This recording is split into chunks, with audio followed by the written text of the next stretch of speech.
اسی لیے فرمایا گیا کہ قولوا قولا سدیدا۔ ایک مرتبہ ایسے ہی موقع پر حضرت معاذ بن جبل رضی اللہ تعالی عنہ، ان سے ہم پوری طرح متعارف ہو چکے ہیں، ایک بڑی طویل حدیث ان کی ہم پڑھ چکے ہیں، ان کے سامنے یہی بات آئی تو انہوں نے حیرت سے کہا کہ حضور، کیا جو کچھ ہم باتیں کرتے رہتے اس پر بھی ہمارا مواخذہ ہوگا؟ فرمایا شغلت کا امک ہے ہاں معاذ، یہ بڑے پیار بھرے انداز کی بات ہوتی ہے، اے معاذ تمہیں تمہاری ماں روئے، یہ وہاں کا محاورہ تھا جو بہت ہی اپنائیت والی بات ہوگی، اس میں ملامت کا ایک انداز۔ میں تو سمجھتا تھا کہ تم بہت دین کا فہم رکھنے والے ہو۔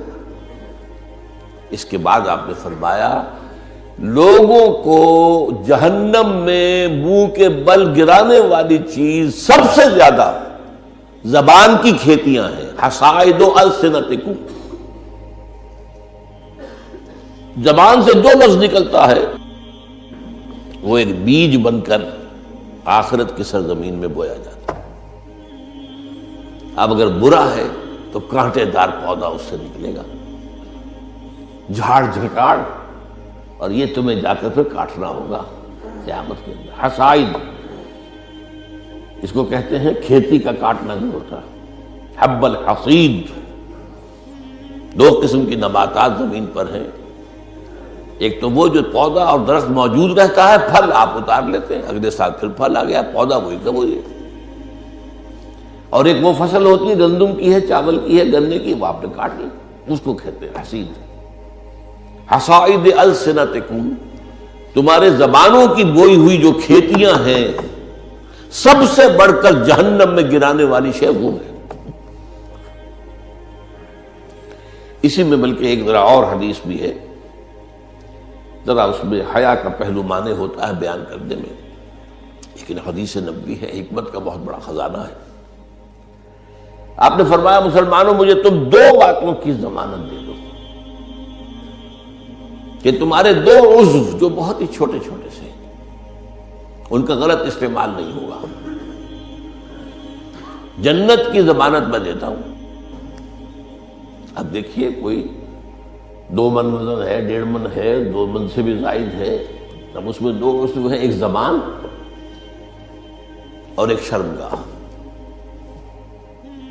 ان 2 کی ضمانت مجھے دے دو کہ ان کا غلط استعمال نہیں ہوگا۔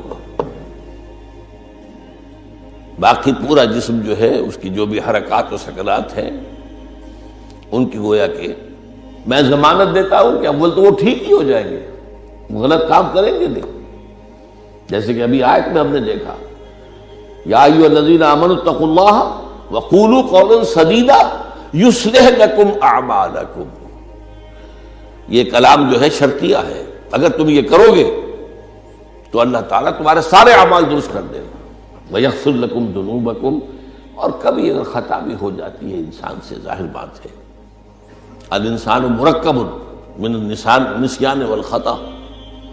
تو اللہ معاف کر دے گا۔ یہ فلسفہ ہے دین کا۔ آپ کا رخ جو ہے سیدھا ہے، آپ صراط مستقیم پر چل رہے ہیں، یہ چلنے میں کہیں پاؤں پھسل گیا، گر گئے، پھر فوراً اٹھے پھر چلے تو اللہ معاف فرماتا ہے ان چیزوں کو۔ لیکن زندگی کا رخ ہی ٹیڑھا ہو گیا، اب تو معاملہ بالکل برعکس ہو گیا،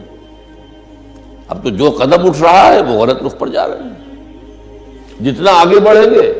صراط مستقیم سے اتنا ہی دور ہوتے جائیں گے۔ رخ سیدھا رہے، اللہ کے احکام اور اس کے رسول کی سنت، اس پر رخ پہ آدمی چل رہا ہے۔ جو اللہ چاہتا ہے، عبادت رب، شہادت علی الناس اور اقامت دین کی جد و جہد، اس میں انسان لگا ہوا۔ اب خطا ہو گئی، غلطی ہو گئی، لغزش ہو گئی، کیونکہ مجھے یاد ہے آج تک اپنا ایک واقعہ میڈیکل کالج کے 5th ایئر کا، ذرا دیر ہو گئی تھی، فرسٹ لیکچر ہمارا ہوتا تھا جو سرجری کا، ڈاکٹر امیر الدین وہ بڑے سخت تھے، 5 منٹ کی مہلت دیا کرتے تھے، اس کے بعد دروازے بند، اس کے بعد آپ آئیں گے تو پھر آپ داخل نہیں ہو سکتے۔ تو میں تیز چل رہا تھا، بارش ہوئی تھی، سائیکل پر تھا، سائیکل پھسلی میں گرا، گرتے ہی بجلی کے مانند اٹھا، مجھے آج بھی یاد ہے کہ میں حیران ہوا کہ میں جب اٹھ چکا تھا تو مجھے معلوم ہوا کہ میں گرا تھا۔ یہ ایک کیفیت ہوتی ہے کہ آدمی جو ہے، ایک یہ ہے کہ گرا تو پڑا ہے وہاں پر، تو ایک تو یہ ہے کہ گناہ کے اوپر ڈیرا لگا لیا جائے، ایک یہ ہے کہ گناہ ہوئے فوراً اٹھے، جس کو سورہ نساء میں کہا گیا ہے ثم یتوبون من قریب، فوری طور پر اگر توبہ کر لیں تو اللہ تعالیٰ لازماً انما التوبۃ علی اللہ للذین یعملون السیئات ثم یتوبون من قریب، کوئی گناہ تو ہو گیا، خطا تو ہو گئی، فوراً توبہ کر لیں، اللہ تعالیٰ صاف کر دے گا فوراً۔ اللہ نے اپنے ذمے لیا ہے، اپنے اوپر لازم کر لیا ہے۔ تو اس اعتبار سے حضور نے فرمایا کہ یہ دو اعضاء ہیں، عشق جنانو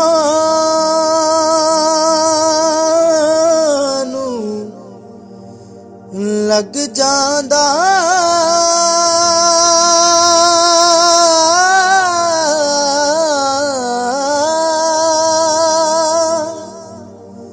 او